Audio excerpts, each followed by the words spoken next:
Hi there, stay tuned. You are listening to the Brian Roberts Guitar Academy.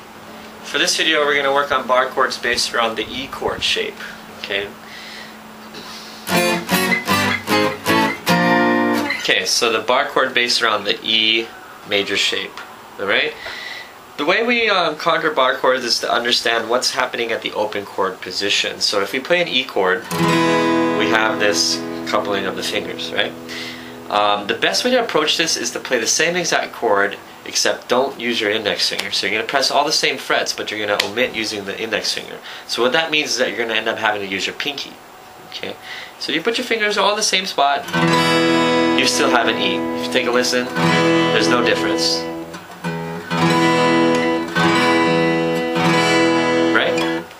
So with that ratio of fingers to this note, whatever that note is, it happens to be an E, open E string, this is going to be the shape that will determine what type of chord you're playing. And in this case, it's a major. Okay? And anything that's on the E string will become the name that chord major. So in this position, we have an E major. Okay? Now, usually the first E-shaped bar chord that people start playing is the F. Okay? So if you move this whole thing up one fret, your index then lands on the F note, making this ratio and finger coupling an F major chord. Okay?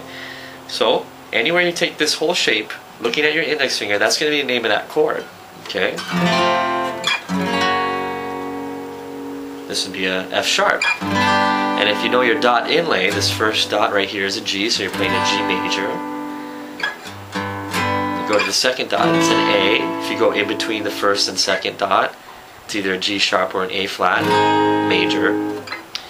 And so on and so forth. B, B flat, B sharp, aka C.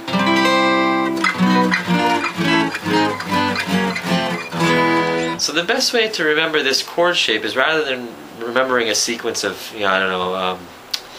tablature numbers like 3, 5, 5, 4, 3, 3, rather than thinking like that, the better approach is just to play an E major chord, swap out your fingers, place your index finger over the nuts, and this is going to be your ratio.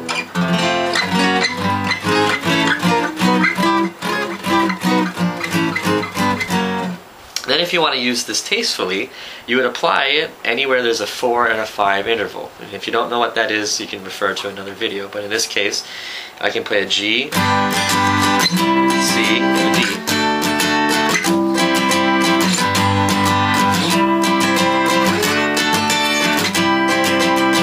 And now some players begin to prefer that over playing a G to D, because there's a lot of finger movement. This, you just hold onto a shape, move it, put it where it belongs, and you're making music. So it's really up to you, but no matter what, there will be bar chords in your future if you continue to pursue guitar, no matter what avenue you choose to play it as. So there you go. Now that you understand how the open E chord works, you can then apply that as an E shape bar chord anywhere else on the E string. G major, A major, B major.